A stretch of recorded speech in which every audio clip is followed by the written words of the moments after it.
নমস্কার বন্ধুরা, নতুন আরও একটা ভিডিওতে সকলকে জানাই অনেক স্বাগত। তো রাত থেকেই তো এইভাবেই বৃষ্টি হচ্ছে, সারাদিন জানি না কি হবে। তো এখন সকাল সকাল চা খাচ্ছি দুজনে বসে বসে, আর বাইরের বৃষ্টির মজা নিচ্ছি। কিন্তু মজাটা কতক্ষণ মজা থাকবে জানি না, কারণ বৃষ্টি যদি এইভাবে হতে থাকে মানে খুবই অস্বস্তিকর ব্যাপার চলে আসবে একটা। হলেও থেমে গেল, ঠিক আছে দেখো। আর মুষলধারেই সকাল থেকে একদম বৃষ্টি হচ্ছে। রাত থেকেও হচ্ছিল ঠিকই, কিন্তু সকালের দিকটা যেন আরও বেশি হয়ে গেছে। তো এদিকে সৌমেন তো কাজে যাবে, দোকানে যাবে, কিভাবে করছে, তাই ছাতাই সম্বল। তো ওই জন্য আমাকে বলছে হ্যাঁ, আজ ঘরবন্দি হয়ে আছে, ও ভালোই হয়েছে, ঘরের অনেক কাজ করবে। কিন্তু না, আজকে অনেক ব্যস্ত দিন হচ্ছে। আজ হচ্ছে আমার মায়ের মানে শাশুড়ি মা কাকিমা এদের মানে বনভোজন, যেটা শ্রাবণ মাসে হয় একটা, আর একটা হয় অঘ্রাণ মাসে, যেটা রেঁধে খাওয়ার সময় হয় বিশালক্ষী মায়ের কাছে। তো আমার ভিডিও তো দেয়াই আছে, তোমরা চাইলে দেখতে পারো। তো আজকে যার কারণে একটু বাড়িতে রান্না বান্নারও অনেকটা যেমন ঝামেলা আছে, তেমনি মায়েদের একটা উপোস আছে, একটা এখন এক জায়গায় পুজো দিতে যাবে, খেতে যাবে, তার একটা মানে দরকারি কাজ আছে। তো সেই রকম নিত্যদিনের কাজের থেকে আজকের কাজটা একটু আলাদা। তো যাই হোক, এদিকে সকাল সকাল সমস্ত কাজ মিটিয়ে এদিকে আমার গোপালকে চান টান করিয়ে দিয়ে ওকে খেতে দিয়ে তারপরে যাব রান্নাবান্না। কারণ আজ হচ্ছে পুজো, যেহেতু মা উপোস করবে, আর বাড়িতে তো নিরামিষই রান্নাবান্না আজকে হবে। দেখি কি রান্নাবান্না করা যায়, কারণ মাছ তো হবে না। আর সত্যি কথা বলবো কি, বনভোজনটা খুবই ভালো লাগে জানো তো, যখন মা কাকিমারা, তারপরে পাড়ার সমস্ত কাকিমা বড়মারা একসাথে বসে মুড়ি খাওয়ার যে দৃশ্যটা সত্যি খুব ভালো লাগে জানো তো। আর অনেক কিছু শিখতে পারি। তো আমার বাপের বাড়িতে এই বনভোজনটা নেই, অন্য কিছু আছে।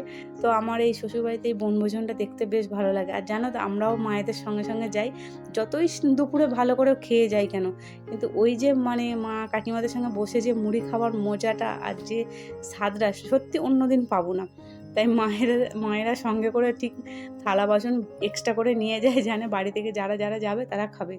কি মজাটাই যে পাই না, বললে বিশেষ করতে ওখানটা খুব আনন্দ হয়। তো এদিকে দেখছি মা বলে দেখো নিরামিষে কি রান্না করবে। তো ওইদিকে দেখছিলাম যে ঘরেতে ডাঁটা আছে, করলা আছে, তো সমস্ত কিছুই আছে। তো মাকে বলি মা শুক্তো করে ফেলবো নিরামিষে, বেশ ভালোই হয়। তো মা বলে তাই করো, তোমরা খাবে তোমাদের মতো পছন্দ মতো রান্না করে নাও। তো দেখি এদিকে মোটামুটি শুক্তো সমস্ত কিছু জিনিসটা ঘরে ছিল বলে ভাবছি শুক্তোই করে নিই, আর নিরামিষে তো একটু ভাজাভুজি করলে মোটামুটি হয়ে যাবে। আর এদিকে দেখো, ওয়েদারটা দেখে মনে হবে যে সকালবেলা এই রকম বৃষ্টি হয়েছিল। এখন যেন মেঘের যেন সে খেলা চলছে, কখন মেঘ কখন রোদ, মানে কখন বৃষ্টি, মানে বোঝাই মুশকিল। আর জানো তো, সংসারে এইগুলোর জন্য আরও বেশি কাজ বিরক্ত লাগে। জামা কাপড় মেলা তোলা, একটু ঝরঝরে হলো, বৃষ্টি এসে গেলে না তুললেই ব্যাস গেল। তো আজকে মা ওইদিকে পুজো দিতে গেছে মনসাতলার ওখানে। তো ওখানে গেছে, আর আমি এদিকে আনাজগুলো কেটে রান্নাটা বসিয়ে দিই, কারণ এদিকে রান্না তাড়াতাড়ি না করলে আবার ওদিকে মায়ের সঙ্গে যেতে হবে। তো যার কারণে সমস্ত কাজ একটু আজকে ধড়পড়িয়ে করতে হচ্ছে আর কি। তো এদিকে রান্না বলতে এই যে মুড়ি খাওয়ার জন্য আলু সেদ্ধ বসিয়েছি, কারণ মা তো খাবে না। মায়েরা একেবারে দুপুরবেলায় মায়ের মন্দিরে যেয়ে পুজো করে তারপরে মায়েরা মুড়ি খাবে। আর এই যে এখানে সমস্ত কিছুটা জোগাড় করে নিয়েছি শুক্তো করার জন্য, এবার আমি রান্নাটা বসিয়ে দিয়েছি।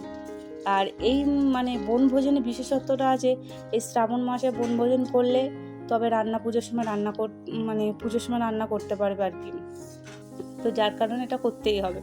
আর এরপর আবার চচ্চড়ি, ভাদ্র মাস পড়লে চচ্চড়ি আছে, এই আছে, মানে 12 মাসে 13 পার্বণ বলে না, সত্যিকার 13 পার্বণ নয়, হয়তো অনেক পার্বণই হয়ে যায়। আর এদিকে দেখো গাছে কত পেয়ারা পেরেছে বাপি। আর মা যেহেতু আজকে উপোস করে আছে, মানে মাকে বলি এক কাজ করো, তোমাকে আজকে আর ভাত বসাতে হবে না, আমি ভাতটা উনুনে করি। সেই ভাতটা অত মানে সগড়ি জিনিস, গা কাপড় আবার ধুতে হবে। তো মাকে বলি তুমি আজকে এই দিকটা থেকে সরে যাও, আমি সব করছি।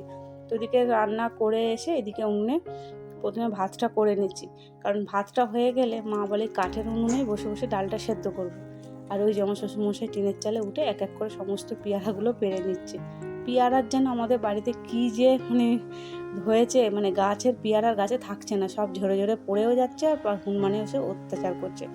আর এই যে বললাম না, তখন কত সুন্দর রোদ উঠলো, বাইরে যা জামা কাপড় ছিল হঠাৎ করে একদম মেঘ ভেঙে বৃষ্টি চলে এলো। মানে এত বৃষ্টি চলে এলো যে জামা কাপড়কে আর বাইরে রাখা গেল না। সব নিয়ে এসে আবার দোতলায় আবার এক এক করে সব মিলে দিই। বললাম না, এর জন্য কাজের কত ক্ষতি, যে কখন মিলতে হবে কখন তুলতে হবে। আর মায়েদের হচ্ছে আজকে মুড়ি খাবার বিশেষ, মানে যেটা দিয়ে মুড়ি খেতে হয় আর কি, সেটা হচ্ছে মটর ডাল। তো মটর ডাল সেদ্ধ, নারকেল গুঁড়ো, দুধ, চিনি বাতাসা আর সবার আগে চাল ভাজা দিতে হয় মুখে। চাল ভাজা খাওয়ার পর তারপরে ওই মুড়ি খেতে হয়, মানে যে যেমন পারে নিয়ে যায়। আর এদিকে দেখো আমি আমার মানে দুপুরে রান্না করে নেওয়ার পর রাতের জন্য একটু নিরামিষিতে সোয়াবিন করব।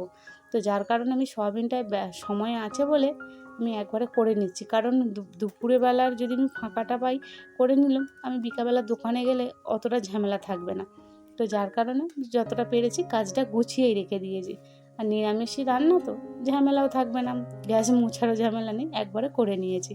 তো এই যে দেখালাম যে সমস্ত রান্নাবান্না কমপ্লিট করে এই যে রাতের জন্য সোয়াবিনটা করে নিচ্ছি। তো ভালোই হয়েছে, সোয়াবিনটা করে নিলে আমার বিকালবেলা ঝাড় হাত পা হয়ে গেলে তাড়াতাড়ি দোকানটাও যেতে পারবো। আর বলছিলাম না, মায়েদের মুড়ি খাওয়ার মূল আকর্ষণ হচ্ছে এই মটর ডাল। এই যে মা দেখো কড়াইতে বসে বসে মটর ডালটা সেদ্ধ করছে।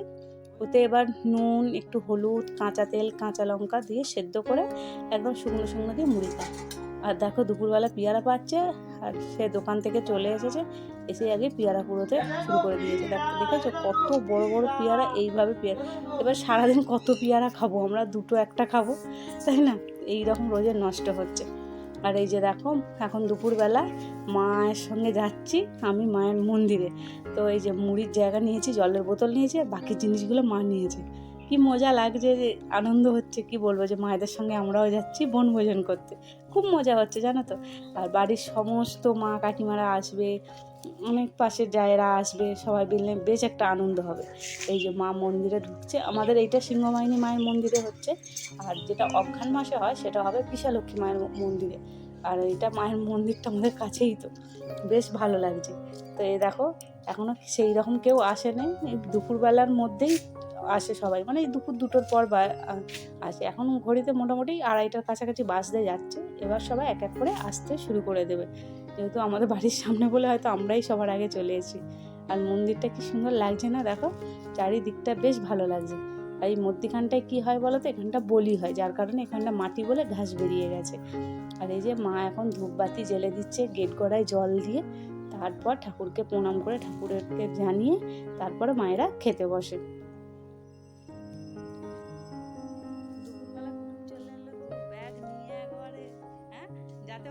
দুপুরবেলা যদি কেউ না খেতে না দেয়।